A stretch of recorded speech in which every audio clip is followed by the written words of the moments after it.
All right, welcome Tuan. So we are back in another episode again of our podcast. So Yeah, it's great. This is a really nice location. yeah, It's very relaxing. There's a good room, and yeah, it's good to be back and have a chat about business models. It's going to be an awesome back and forth because I yeah, think definitely. the interesting thing about content creation is you got to find what resonates with your style. So for some people, they can get in front of a camera, they can do the talking head style, and then at least for myself personally, I think Farbol is very similar. We love this sort of just natural conversational thing where we kind of have things prepared, questions and prompts, but we tend to go with the flow, and then we bounce around the different topics as it relates to the overall theme of what we're going to be chatting about, man. It's a great topic as well. We had a conversation about it back and forth while drinking coffee. Yeah, for sure. I guess I'll start off with the questions, man. This one's about choosing the right business model, right? I guess for you, man, what's one lesson about choosing the right business model you wish you'd known sooner? Yeah, definitely. Because I've been in the service-based industry, and the challenge I actually find is a lot of people are offering the same services, right? So it's almost like you're in a saturated market and you're competing against all these other people. There is no way almost to win because you don't want to bring your price down because that brings profitability down. It's not the best model. And as you get more clients, the complexity in doing the fulfillment. So you have to have the right talent, you have to outsource things, and your overheads are growing. And something I'm starting to find is that if your offer isn't really unique, what you're selling isn't really unique, you're gonna have challenges, And I don't want to be, I don't know what's they call it freelancer. There's a term, freelance. The one I used back in the day, the glorified freelancer body for hire. So that's exactly what I find a lot of situation myself in when I'm running like a marketing agency. I'm pretty much like a glorified freelancer, and the people. I'll shine your shoes, walk your dog, run your ads, also do your billboards, everything. Yeah, exactly. And then you package it together for a really reasonable price, and the clients thinks, oh, it's an amazing offer, but on the back end, it's just like, it's just a nightmare. And that's interesting. And that's an interesting thing. Hey, when you provide a customized service, right?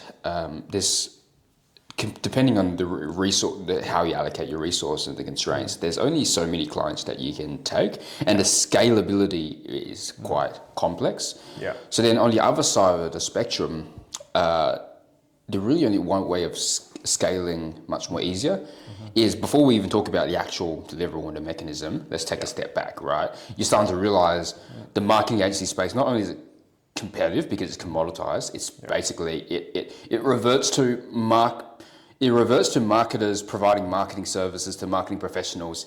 Because if we look at, say, if we take a step back for a second, what is the teleology, the growth path, the trajectory, the plan for, where do you see yourself in 5-10 years, right?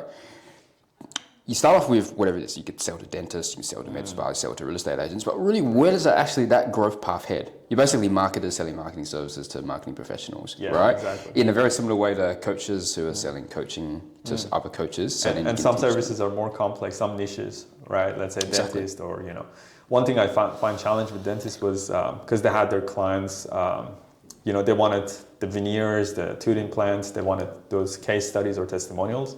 But I didn't want it to be there every couple of other days. I just wanted to be one day a month. And I find it challenging because the patient would be another day. So it's almost like a full-time job, which I didn't want it, Yeah, that's a funny thing about entrepreneurship, right? The reason a lot of people get into it, I think we said last time, is they don't want to be in a job. They want to pursue freedom. But along the way, they get the furthest thing, which is they working double the amount of hours, right? They're now basically doing 5-6 different jobs, right? Which is basically not what... it takes away from your freedom. Exactly. So then they lose sight of it.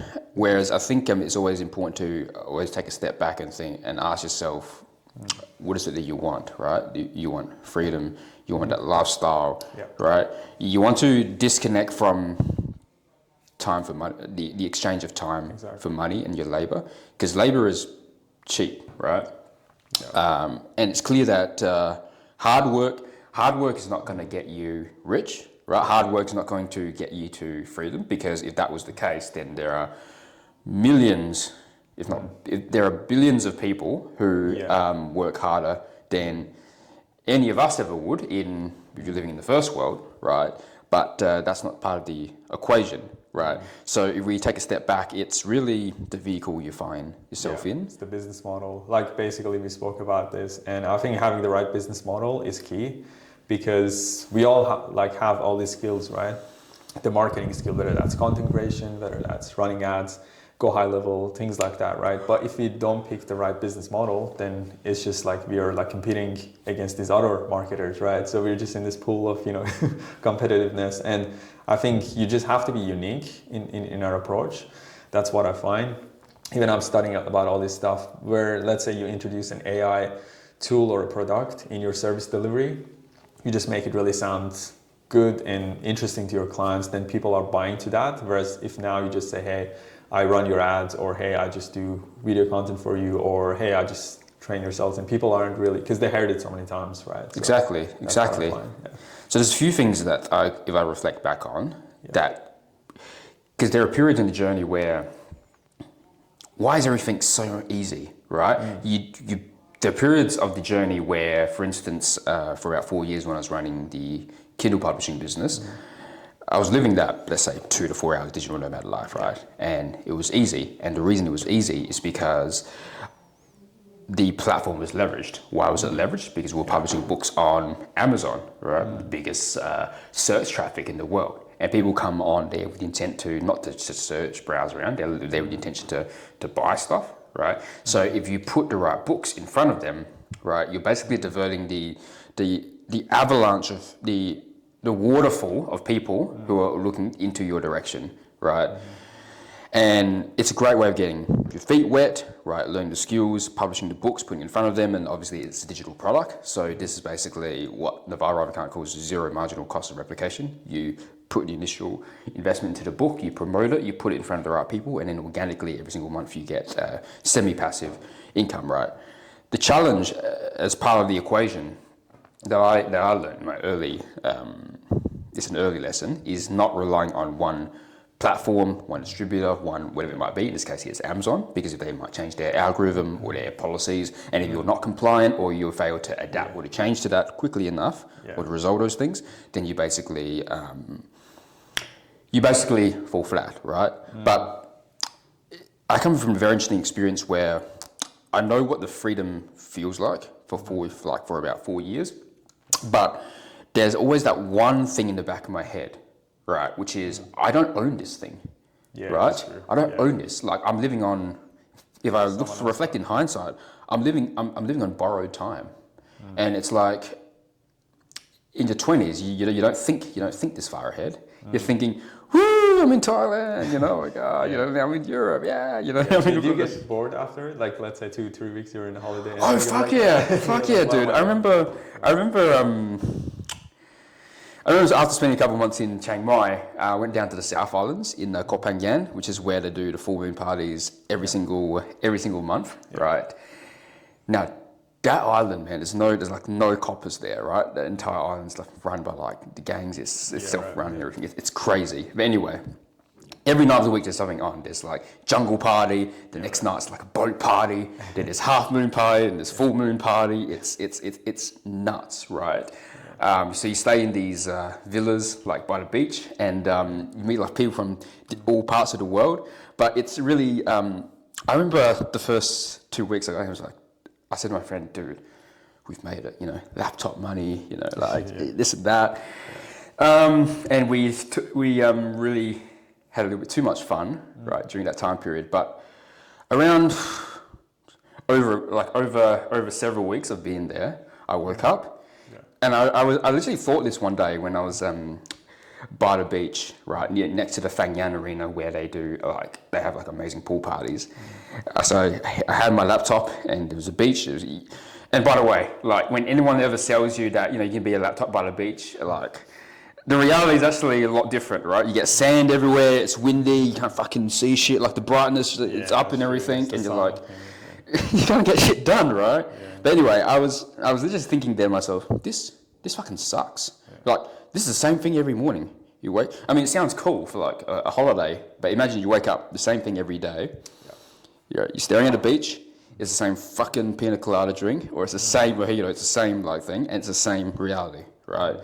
And that sucked after a while. So that's a side tangent about the digital nomad life, right? And tying it back to what is your path like? What is the future that you're headed towards? Of where is it all headed, right? Yeah. But tying that back to the point, right, about overall purpose.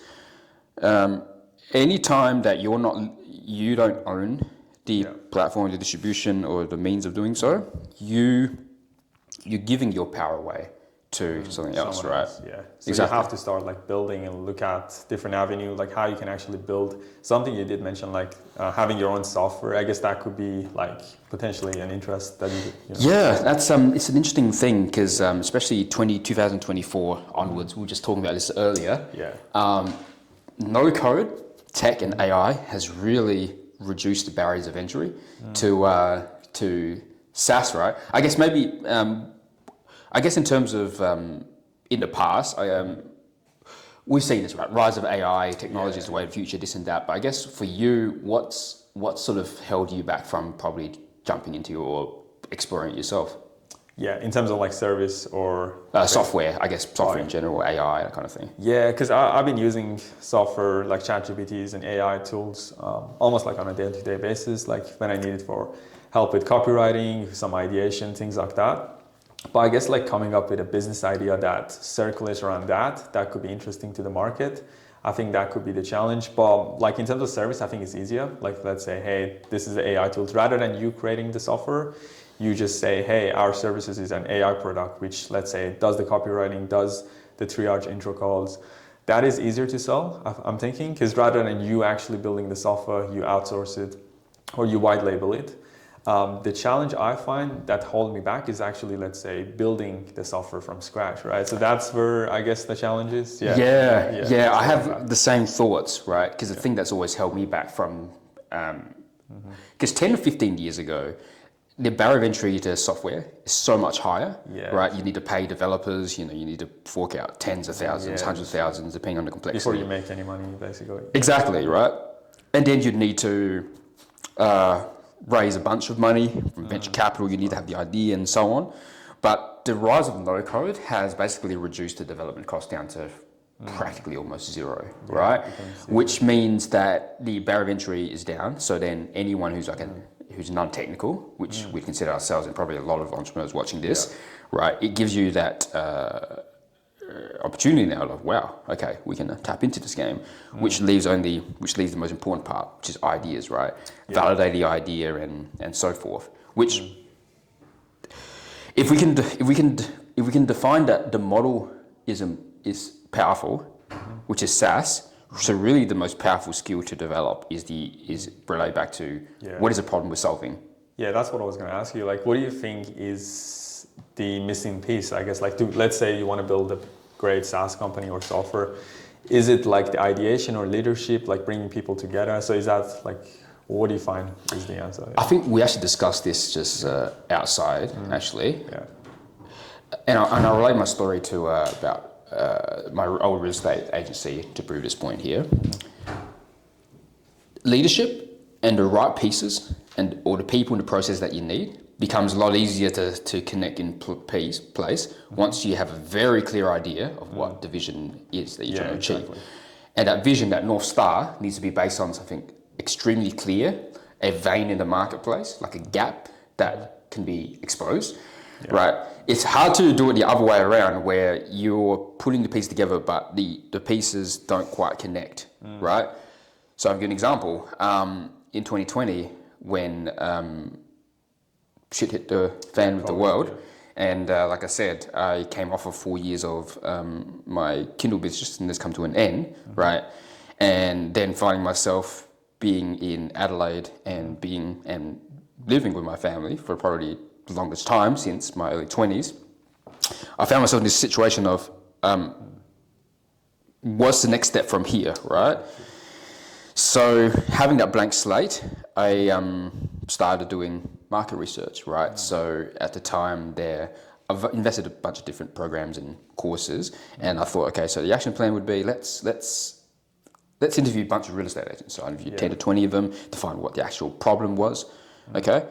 And we found that the biggest one, right, and this was related to also a lot of the wins in the industry at the time, right? Government, New South Wales government, incentivizing real estate officers up to $30,000 something to grow their office, to bring on a PA and so on and so forth. Combined with the fact that, hey, plenty of buyers, not a lot of stock, right? So they're just desperate for sellers, right? Combined with the fact that the actual people delivering the service to the agents, the real estate agents, which is sellers, right, and helping them grow, are just garbage, right? Because leads for a spreadsheet and hey, best of luck, right? So the gap I saw so clearly was, what if we were able to go a step above that, something different? Because everyone's providing just leads or spreadsheet or chatbots, right? What if we provided them what's called at the time an ISA, an inter-sales agent? Now this was common in other parts of the world, the North American market and so forth, but in Australia no one was doing it. So you know what? Let's send some messages out, let's validate this. And within the first 2 weeks, my calendars were just packed like ridiculous. It was just happening so fast. And I don't consider myself like a genius marketer or a great salesperson or fulfillment or whatever. It's when you find a vein in the marketplace based on an idea and a gap that solves a problem, it just falls into place. And tying back to what you said about leadership, when you have that vision at North Star, this is exactly the problem we're solving, and this is the need, and it's validated. You can bring together the partners and the fulfillment providers, and you're able to mobilize them behind that vision, right? And here's the thing as well, if you're finding it, there are periods where, why is nothing clicking in place? It feels so hard and I'm grinding and this and that, right? That's because you actually lack a clear vision. And I think burnout comes from lack of vision. It's not because, we need to grind harder or have double the amount of coffee or we need to start popping some Adderall or whatever it might be, right? It's a lack of a vision or lack of a clear vision. And because it's very easy to put in 12-hour days and you just wake up and just fucking excited to just go because you see the path and the trajectory. True. So relate back to software, it's relate back to that basics, man. Because if competition is now zero for fulfillment and software development costs, it's really finding the ideas, right? Like finding where the gaps are in the marketplace and then validating it quickly. Because the way we did it with the real estate agents, we just send it cold emails and LinkedIn outbound prospecting. And the way you validate a new market, right, is basically whatever response you get from the market. Right. I was going to ask, how do you find those ideas? That could be like having good wisdom. I mean, we're only one person, right? So the ideas come from the market, it comes from other people. So we just need to do the work of doing the research interviews, right? I mean, it sounds so simple. And even if we've done it before, it's like, I think Hormozi says, we often need to be reminded, or often we need to be taught, And what was like your, let's say, interviewing process? Because I remember you used to interview 20, 30 people, right? You had like a questionnaire. So the way you do it would be the exact same way you'd also reach back out to them in terms of like cold emails or LinkedIn outbound prospecting. So the way I reached out to them was cold email, right? So we'll look for the one, in terms of real estate agents, we look for those who are in our target market. Now, the easy thing with real estate agents, they leave their contact details everywhere, right? Because they want sellers. So all we just did was looked up 10 to 20 of them on realestate.com.au, right? And then sent them emails and just asked them, hey, I'm compiling a research report for the industry, right? In terms of best practices, do you mind if we have a 20-minute interview, right? I would love to get your insights, right? And people love getting interviewed, and it also people love sharing their opinions, right? And it was difficult. It was difficult at the time because this was during Christmas period, so I wasn't getting a lot of response. So I sent maybe 20 or 30 messages, and I got like maybe 2 responses back. Right. So let's start this up a bit. Let's incentivize them further, right? Because what does real estate agents and what does everybody want? What does business owners want? They want more publicity, they want more reputation, right? So I basically said, hey, what did I say at the time? I said, I'm a student, you know, I'm a student from I'm a student from the Professions Hub. I'm putting together a research report of the best practices in the industry for 2020. I would just love your insights, right? The best part is you get free publicity, right? And would you mind if we talk for 20 minutes? Yeah, right? Just bring the guard down, right? Happy, and I'm also happy to pay you for your time. Right, and then that got a bunch of people going through. Right, a lot of them were just happy to just get on and just talk. Right. Yeah, I think real estate people, they love talking. Yeah, and just walking through the questions. Some of those things, like example, what keeps you up? Now you warm up a little bit, like a bit of small talk, like what's your profession? How would you describe yourself if someone came up to you at a party? Like how would you describe yourself? I'm a real estate professional. And then you lead down to the path of asking questions like, what keeps you up at night, and so on. And even just between you and I, what do you desire the absolute most in this world? Did you get any client out of that, or was it just more like a research thing? Those are the research process, right? But that was powerful. Yeah. Because then when we reach out the cold market, then it just, Right. Nice.